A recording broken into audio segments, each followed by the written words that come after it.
Hello guys, welcome back to my YouTube channel doctors education point. देखिए बच्चे, आज हम पढ़ने वाले हैं पित्त दोष के बारे में। मैंने लास्ट वीडियो जो अपलोड किया था वो था वात दोष के ऊपर। उसका रिस्पांस बहुत अच्छा मिला है, इसीलिए मैं ये वीडियो बना रही हूँ। देखो, यहाँ पे आपको बच्चे पित्त की सारी इंफॉर्मेशन आज मैं दूंगी। पित्त की निरुक्ति हम पढ़ेंगे, गुण पढ़ेंगे, स्थान पढ़ेंगे, कर्म पढ़ेंगे, प्रकार पढ़ेंगे, क्षय और वृद्धि चिकित्सा पढ़ेंगे। बच्चे, फर्स्ट प्रॉफ हो आपका, सेकंड प्रॉफ हो या थर्ड प्रॉफ हो, तीनों के लिए ही हमारे ये जो है बहुत ज़्यादा इम्पोर्टेंट है, क्योंकि दोष के बेसिस पर ही हम ट्रीटमेंट करते हैं आयुर्वेद में। तो मैं हमेशा बोलती हूँ आपको फर्स्ट प्रॉफ में ही अपना अच्छा बेस बना लेना, जिससे कोई भी दिक्कत ना हो आपको सेकंड प्रॉफ में और थर्ड प्रॉफ में। ठीक है। फर्स्ट प्रॉफ में अच्छे से दोषों को समझो, उसके गुण को समझो, क्वालिटी मतलब गुण जो है क्वालिटी को समझो, स्थान को समझो, कर्म को समझो। इन सब चीज़ों को समझ लोगे तो आगे ट्रीटमेंट जो आप डिजीज पढ़ने वाले हो, उनकी किस तरीके से संप्राप्ति हुई है वो पढ़ने वाले हो, वो ईजी हो जाएगा समझने के लिए। ठीक है बच्चे, तो स्टार्ट करते हैं, टाइम वेस्ट नहीं करते। देखो, पित्त की निरुक्ति। पित्त की निरुक्ति क्या है बच्चे? वर्ड आपको याद करना है, तप संतापे। मैंने आपको लास्ट लेक्चर में आपको वात की निरुक्ति समझाई थी, अगर याद होगा तो। वा गति गंधनियो, यानी कि जो भी हमारी बॉडी के अंदर मूवमेंट होती है वो किसकी वजह से होती है? वात की वजह से होती है। जो मैं आज बोल रही हूँ वो किसकी वजह से बोल रही हूँ? उदान वायु की वजह से बोल रही हूँ। उदान वायु मेरी मतलब बॉडी में हेल्प कर रही है बोलने के लिए। तो ऐसे ही पित्त है। पित्त के अपने अलग कार्य होते हैं। पित्त का काम क्या होता है, अभी ये सब पढ़ेंगे हम अभी। ठीक है, पहले याद रखो, आपको पित्त की निरुक्ति याद रखनी है। क्या लिखा है? तप संतापे, यानी कि शरीर में जितनी भी हीट होती है हमारी बॉडी के अंदर, वो किसके कारण होगी? पित्त के कारण होती है। यानी कि हमारी बॉडी के अंदर जितनी भी हीट होती है, आपको पता चल गया है वो किसके कारण होती है? पित्त के कारण होती है। जब भी आपको ऐसा लगे कि मुझे एक्सेसिव गर्मी लग रही है, ठीक है? गर्मी लग रही है या फिर ऐसा लगे कि बहुत ज़्यादा प्यास लग रही है, वो किसकी वज़ह से लगती है? पित्त की वज़ह से लगती है, क्योंकि पित्त प्रकोपित हो रहा होता है उस बॉडी के अंदर, ठीक है? तो आपके माइंड में याद रखना है आपको ये चीज़। अगर कोई भी मूवमेंट है वो वात के कारण होगी, अगर कोई भी हीट हमारी बॉडी के अंदर हमें फ़ील हो रही है या फिर टेम्परेचर राइज़ हो रहा है, फ़ीवर हो रहा है, वो किसके कारण होता है? वो पित्त की वजह से हो रहा है, क्योंकि पित्त प्रकोपित है। कब का हम नेक्स्ट वीडियो में देखेंगे। ठीक है। अब देखो बच्चे, नेक्स्ट आता है हमारा क्वालिटी। पित्त की क्वालिटी क्या होगी? बहुत इंपॉर्टेंट है हर एक गुण की क्वालिटी को समझना। जब तक हमें किसी की क्वालिटी नहीं पता चलेगी कि कोई कैसा है, तो उसे हम आइडेंटिफाई ही कैसे कर पाएंगे, है ना? जैसे कि हमारे घर में भी भाई बहन होते हैं, अलग अलग नेचर होता है, तो क्वालिटी के बेसिस पे ही तो हम पता कर पाते हैं। जैसे कि फॉर एन एग्जाम्पल आप ले लो कि अगर तुम्हारे किसी भाई के अंदर आदत है कि चाय पी के मतलब चाय वगैरह पीकर वो कप को टेबल पर ही रखा छोड़ देता है, तो वो उसकी क्वालिटी है कि हाँ, वो ये काम करता ही करता है ना? तो हम देखकर ही समझ जाएँगे कि ये मेरे उस भाई ने किया होगा, क्योंकि उसका तो नेचर ही ऐसा है, वो ऐसा ही करता है। तो पित्त की क्वालिटी क्या होती है? पित्त कैसा होता है? ये हम पढ़ेंगे यहाँ पर। तो ये श्लोक है मोस्ट इम्पोर्टेंट, ये आपको याद करना ही करना है। ठीक है। अष्टांग हृदय सूत्र स्थान चैप्टर नंबर 1 का 11 श्लोक है ये। क्या लिखा है इसमें? पित्तम सा स्नेह तीक्ष्ण उष्णम लघु विस्त्रम सरम द्रवम। यानी कि जो पित्त होता है बच्चे, पित्त जो होता है वो क्या होता है? सा स्नेह, यानी कि स्नेह युक्त होता है। सा स्नेह यानी कि पित्त जो होता है वो ऑयली होता है। ठीक है। पित्त जो होता है नेक्स्ट, तीक्ष्ण होता है, यानी कि पेनिट्रेटिंग कार्य करने वाला होता है। वो उसकी क्वालिटी है, वो ये काम करेगा ही करेगा। जहां पे पित्त बढ़ेगा ये सिम्टम्स आएंगे ही आएंगे, ऐसा नहीं सारे एक ही साथ आए। जैसे कि मैंने भी बताया, पित्त की मेन क्या है? पित्त तप संतापे, उष्मा उसकी हमेशा रहेगी। बाकी उसके एसोसिएटेड क्वालिटी जो है वो सारी ये है। क्या लिखा है यहाँ पर? स्नेह, यानी कि स्नेह युक्त होता है, ऑयली होता है। तीक्ष्ण यानी कि पेनिट्रेटिंग होता है। उष्ण यानी कि हॉट होता है। ठीक है। लघु यानी कि लाइट होता है। विस्त्रम यानी कि स्मेल युक्त होता है, उसमें से अजीब सी एक अलग स्मेल आती है। ठीक है। सरम, सरम क्या है यहाँ पे? सरम यानी कि स्प्रेड, सर यानी कि स्प्रेडिंग पावर होती है उसके पास। ठीक है, क्योंकि लिक्विड है, द्रव यानी कि लिक्विड है एक। ठीक है, द्रव है एक, लिक्विड है। तो द्रव जो है बच्चे लिक्विड है यहाँ पर। जब वो एक लिक्विड है तो उसके अंदर फैलने की भी क्वालिटी होगी, तो वो फैलने वाला होता है। गंध युक्त मतलब अलग से उसमें स्मेल आती है। लघु लाइट होता है। हीट उसके अंदर होती है, तीक्ष्ण पेनिट्रेटिंग से काम करने वाला होता है और थोड़ा ऑयली होता है। ये अब तुम्हारे माइंड में सेट हो जाना चाहिए, ये पित्त के गुण हैं, मतलब पित्त की क्वालिटी है। ठीक है? अब नेक्स्ट क्या आता है देखो, नेक्स्ट आता है बच्चे पित्त के स्थान। पित्त के स्थान, अब मुझे क्वालिटी पता चल गई, अब उसका स्थान क्या है, यानी कि पित्त रहता कहाँ है। ठीक है, ये हमें पता करना है, पित्त रहता कहाँ है, उसकी लोकेशन क्या है। अब जैसे अगर जनरल में आपसे बात करूं तो हमारी बॉडी होती है। ठीक है, बॉडी के अंदर देखो, अगर जनरल बात करें हम, ठीक है, जनरल बात करते हैं, ये नाभि है हमारी, तो नाभि से ऊपर, ठीक है, और हृदय, नाभि से ऊपर और हृदय के बीच में जो है वो पित्त स्थित होता है, हृदय के बीच में। और सॉरी, नाभि और हृदय के बीच में क्या स्थित होता है, पित्त स्थित होता है, नाभि यानी कि अम्लाइकस। और नाभि से नीचे क्या स्थित होता है बच्चे, वात स्थित होता है। ठीक है, मतलब वात की लोकेशन है, वात की डोमिनेंसी होती है। और अगर हृदय के ऊपर की बात करें, यहाँ पे कफ डोमिनेंट रहता है। तो तुम्हें लोकेशन जो है वो पता चल गई, लेकिन अब एज इट इज भी हमें पता करनी है। ये तो एक ऐसा हो गया कि हमें किसी के घर रहने का गली मतलब रास्ता पता है, स्ट्रीट पता है, लेकिन एग्जैक्ट घर नहीं पता है ना? अब हमें घर पता करना है, उसकी कहाँ रहता है एग्ज़ैक्ट पता करना है, तो वो ये है श्लोक। ये आपको एज़ इट इज़ याद करना है, बहुत इम्पोर्टेंट है। मैंने अलग-अलग चैप्टर से रेफ़रेंस निकाले हैं, क्योंकि हर एक चीज़ अलग-अलग मिलती है। स्थान कहीं है, कर्म कहीं है, गुण कहीं है।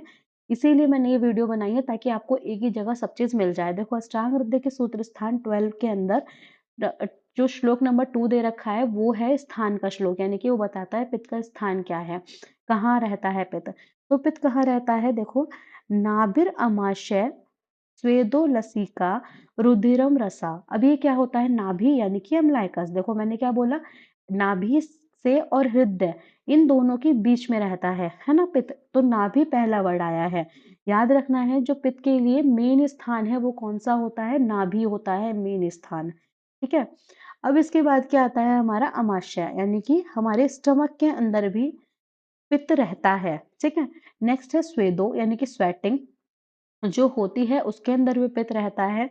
लसिका, यानी कि लसिका बच्चे किसे बोलते हैं, जैसे किसी के ऐसा सोच सकते हो, जैसे किसी के पस बन गई है, जैसे किसी के दाना वगैरह हो गया है, फुंसी वगैरह हो गई है। ठीक है, फुंसी हो गई है, यानी कि एक एब्सेस टाइप हो गया है, तो उसमें से क्या है, जो पस निकलती है, जो पस होती है ना, उसे बोलते हैं लसिका। ठीक है, तो लसिका में भी क्या रहता है, पित्त रहता है।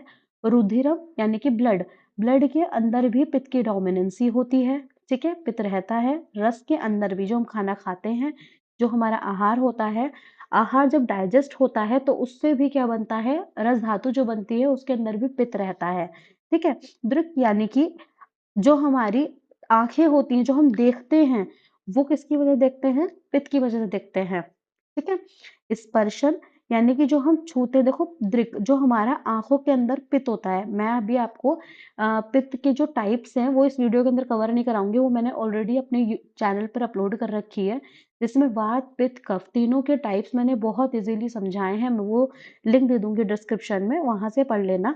तो देखो, जो हम देखते हैं बच्चे, वो किसकी वजह देखते हैं, कौन सा पित्त होता है हमारी आंखों के अंदर, आलोचक पित्त। ठीक है, आलोचक पित्त जो होता है वो हमें देखने में हेल्प करता है। ठीक है, स्पर्शन, जो हम स्पर्श करते हैं, यानी कि स्किन पर भी पित्त की डोमिनेंसी होती है, तो कौन सा पित्त होता है, वो भ्राजक पित्त होता है, जो हमारी स्किन पे रहता है।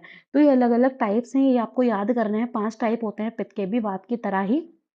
ठीक है, नेक्स्ट क्या लिखा है, चा पित्त से नाभिरत विशेषतः। देखो, ये जो है सारे पित्त के स्थान है, यानी कि पित्त की एग्जैक्ट घर है, ये पित्त कहाँ रहता है, कहाँ कहाँ पाया जा सकता है, नाभि के अंदर, अमाशय के अंदर, स्वेटिंग जो स्वेद है उसके अंदर, लसिका के अंदर, ब्लड के अंदर, ठीक है, रस के अंदर, इन सब चीजों के अंदर, नेत्र जो है उसके अंदर डोमिनेंसी होती है, स्किन के अंदर डोमिनेंसी होती है, सारे पित्त के स्थान है। और इनमें भी जो मेन स्थान है, इनमें भी जो मेन स्थान है वो कौन सा है बच्चे, वो है नाभि। याद रखना है आपको। अब नेक्स्ट देखो क्या आता है हमारा, नेक्स्ट आता है पित्त के कर्म। अब मुझे उसके कर्म देखने हैं, कि मतलब पित्त जो है वो काम क्या करता है। अब मुझे उसकी क्वालिटी पता चल गई। ठीक है, अब मैं पता करूंगी कि उसका काम क्या होता है, उसका वर्क क्या होता है। ठीक है, तो काम क्या होगा, देखो ये श्लोक आपको याद करना है। ये श्लोक नंबर जो है हमारा 2 और 3 है, चैप्टर नंबर 11 का। ठीक है, स्थान कहाँ पता चले, चैप्टर नंबर 12 में। कर्म कहाँ पता चल रहे हैं, चैप्टर नंबर 11 में। ठीक है? और गुण कहाँ पता चले थे? चैप्टर नंबर 1 में। तो ये एक तरह से सारा मटेरियल इकट्ठा हुआ है, इसी तरीके से आपको पढ़ना है। तो देखो कर्म क्या है अब हमारा पित्त का? पित्तम पक्ते उष्म दर्शने। जो पित्त होता है बच्चे, वो क्या करता है? पक्ते यानी कि जो डाइजेशन होता है, पाचन जो होता है हमारा, डाइजेशन में हमारी हेल्प करता है। ठीक है? जो हमारे खाने के अंदर जो खाना हमारा हम खाते हैं, वो जठराग्नि के द्वारा डाइजेस्ट होता है। और जठराग्नि क्या है? पित्त ही तो है एक तरह का। ठीक है? पित्त की डोमिनेंसी ही होती है ना एक तरह की उसमें भी। तो यहाँ पे ये लिखा है जो खाने का डाइजेशन होता है वो किसकी वजह से होता है? पित्त की वजह से होता है। नेक्स्ट क्या है? उष्म दर्शने, यानी कि उष्णता जो होती है वो पित्त का कार्य है। हॉटनेस जो हमारी बॉडी के अंदर जितनी भी गर्मी होगी, वो किसके कारण होगी? वो सारी पित्त के कारण होती है। अब नेक्स्ट है दर्शने। दर्शने यानी कि देखना, जो हम देखते हैं, विजन जो है हम जो देख पाते हैं। जैसे मैंने बोला आंखों के अंदर अभी आलोचक पित्त होता है, तो आलोचक पित्त की वजह से ही क्या है जो हम देखते हैं वो आलोचक पित्त की वजह देखते हैं। तो यहाँ पे ये चीज लिखी है, जो दर्शन यानी कि जो देखने का कार्य है वो किसकी वजह से होता है? पित्त की वजह से होता है। नेक्स्ट है क्षुधा तृण, क्षुधा यहाँ पे क्या है? देखो क्षु है, ये क्षु तृण यानी कि क्षुधा यानी कि भूख। जो हमें भूख लगती है वो किसकी वजह से लगेगी? पित्त की वजह से लगती है, क्योंकि जब डाइजेशन हमारा पित्त की वजह से हो रहा है, जब खाने को वो डाइजेस्ट कर देगा पुराने खाने को, तो भूख तो लगेगी ही। तो पित्त का काम है ये खाने को डाइजेस्ट करना और भूख को लगाना। तृण यानी कि प्यास। जितनी भी हमें प्यास लगती है वो किसके कारण लगेगी? पित्त के कारण लगेगी। ठीक है? रुचि यानी कि जो हमारा खाना खाने में दिलचस्पी होती है वो किसके कारण होती है? वो होती है हमें पित्त के कारण, क्योंकि जब पुराना खाना डाइजेस्ट हो जाएगा बच्चे तो आगे खाना खाने की भूख भी लगती है और मन भी करता है खाने का। नेक्स्ट है हमारा प्रभा। प्रभा यानी कि ग्रेस, जो चमक होती है, जो स्किन भी शाइनी होती है ना बच्चे, वो भी पित्त के कारण होती है। मेधा यानी कि जो बुद्धि ज्ञान वगैरह जो हो पाता है, देखो मेधा धी, ये जो है बुद्धि और हमें चीजों को ग्रहण करने की शक्ति वो पित्त के कारण हो पाती है। शौर्यता जो है वो हमारे किसके कारण आ पाती है? पित्त के कारण आ पाती है। शरीर जो होता है वो मृदु, देखो यहाँ लिखा है शौर्य तनु मार्दवे, यानी कि जो हमारा शरीर है वो मृदु और तनु जो अच्छा रहता है वो किसके कारण रहता है? वो रहता है हमारा पित्त के कारण। तो पित्त की क्वालिटी आपको पता चल गई है, पित्त के कर्म आपको पता चल गए हैं, अच्छे से इन्हें पढ़ना है, इसे समझना है। क्या है पित्त का काम? क्या होता है? डाइजेशन करना। हमारी बॉडी के अंदर जितना भी उष्णता है, हॉटनेस है, सारी किसकी वजह से है? पित्त की वजह से है। देख जो सकते हैं पित्त की वजह से है। भूख प्यास, ये सब किसकी वजह से होती है बच्चे? पित्त की वजह से होती है। अब देखो अगर पित्त कम हो जाता है तो क्या सिम्टम्स दिखेंगे? अब देखो ये जो सारे सिम्टम्स थे, ये क्या थे? ये कर्म थे पित्त के। अब जब हमारी बॉडी के अंदर अगर पित्त सही से है, नॉर्मल है, तो ये सारे काम वो अच्छे से हो रहे होंगे। अगर पित्त अपने अमाउंट में कम हो जाता है तो क्या डाइजेशन सही से हो पाएगा? नहीं हो पाएगा। क्या हम क्या अपनी आंखों से सही से देख पाएंगे? नहीं देख पाएंगे। लेकिन ऐसा नहीं है कि सब चीजों पे एक साथ इफेक्ट पड़ता है, जैसे अलग अलग डिजीज होती है। तो यहाँ पर ये नहीं सोचना है अगर पित्त कम हो गया तो इंसान अंधा हो जाएगा, नहीं, अगर आंखों के पित्त पे इफेक्ट पड़ा तो दिक्कत होगी, है ना? बाकी अगर पित्त पेट में है हमारे, वो पित्त पेट में जो पित्त है वो कम हो गया है तो उससे क्या होगा? भूख भी नहीं लगेगी इंसान को। ठीक है? और डाइजेशन जो है वो भी स्लो हो जाएगा। तो यहाँ पे देखो नॉर्मल अगर हम देखें पित्त के श्रेय का जो श्लोक दिया हुआ है चैप्टर नंबर 11 अष्टांग हृदय में, वो क्या दिया हुआ है? पित्ते मंदो अनल, यानी कि जो पित्त होता है जब मंद हो जाता है, कम हो जाता है, अनल यानी कि पित्त। ठीक है? अनिल किसे बोलते हैं? अनिल बोलते हैं हम वात को। मैंने पढ़ाया भी था आपको, जब गुण पढ़ाए थे उसके बाद के क्या था श्लोक, क्या था? तत्र रुक्ष लघु शीतः खरः सूक्ष्म चलो अनिलः, चलो अनुलः। ठीक है? अनिल क्या होता है हमारा? ये वर्ड याद रखना है। अनिल यूज किया जाता है वात के लिए और अनल यूज किया जाता है, अनल यूज किया जाता है पित्त के लिए। ठीक है? तो यहाँ देखो लिखा है मंदो, मंद हो जाता है जब पित्त, तो अनल जो हमारा पित्त जब मतलब कम हो जाता है हमारा, तो क्या होता है? शीतम यानी कि हमारी बॉडी के अंदर शीतलता बढ़ जाती है। प्रभा हानि, जो भी ग्रेस आ रहा था उसका नाश हो जाता है। पीछे मैंने क्या पढ़ाया था बच्चे आपको कि प्रभा किसका काम है? प्रभा, प्रभा काम है पित्त का। तो पित्त अगर बॉडी के अंदर कम हुआ तो ग्रेस कम हो जाएगा। फ्रेंड्स, लेक्चर में आगे बढ़ने से पहले मैं आपको बताना चाहता हूँ कि डॉक्टर्स एजुकेशन पॉइंट की ऐप अवेलेबल है अब गूगल प्ले स्टोर पर और एप्पल ऐप स्टोर पर। इन दोनों का ही लिंक मैं आपको डिस्क्रिप्शन बॉक्स में दे दूंगा, आप वहां से इसको इजीली डाउनलोड कर सकते हैं। अब देखो इसके बाद देखते हैं हम पित्त की वृद्धि। जब हमारी बॉडी के अंदर बच्चे पित्त बढ़ जाएगा तो जब क्या सिम्टम आएंगे? देखो, पीत विनमूत्र पीत। जब हमारी बॉडी के अंदर पित्त बढ़ जाएगा तो सब चीजें पीत हो जाएंगी। पीत यानी कि येलो कलर, ठीक है। विन यानी कि मल, जो फीकल मैटर होगा, जो मल होगा हमारा फीकल मैटर होगा वो पीत हो जाएगा। मूत्र यानी कि यूरिन, यूरिन जो होगा वो पीत हो जाएगा। नेत्र यानी कि जो आईज होंगी, ठीक है, वो हमारी येलोइश हो जाएंगी। त्वक यानी कि जो स्किन होगी वो हमारी येलो हो जाएगी। अब ध्यान दो, मैंने क्या बोला था आपको? पित्त का स्थान क्या पढ़ाया था? पित्त का स्थान पढ़ाया था, पित्त पेट में रहता है ना। पित्त जो होता है आंखों में रहता है, पित्त जो होता है त्वचा में रहता है। अब जब पित्त यहाँ सब जगह रहता है और यहाँ पर रहकर बढ़ जाएगा तो बच्चे पित्त जो है वो पीत कलर का होता है, येलोइश होता है, तो सब चीजों को वो पीला कर देगा। समझ आ रही है बात? पेट में रहेगा तो उसमें से जो मल मूत्र बन रहा है वो येलो बनेगा। आंखों में रहेगा, आंखें येलो हो जाएंगी। त्वचा जो होगी वो येलो हो जाएगी। अब नेक्स्ट आता है क्षुधा, है ना। मैंने क्या बताया था? भूख लगना।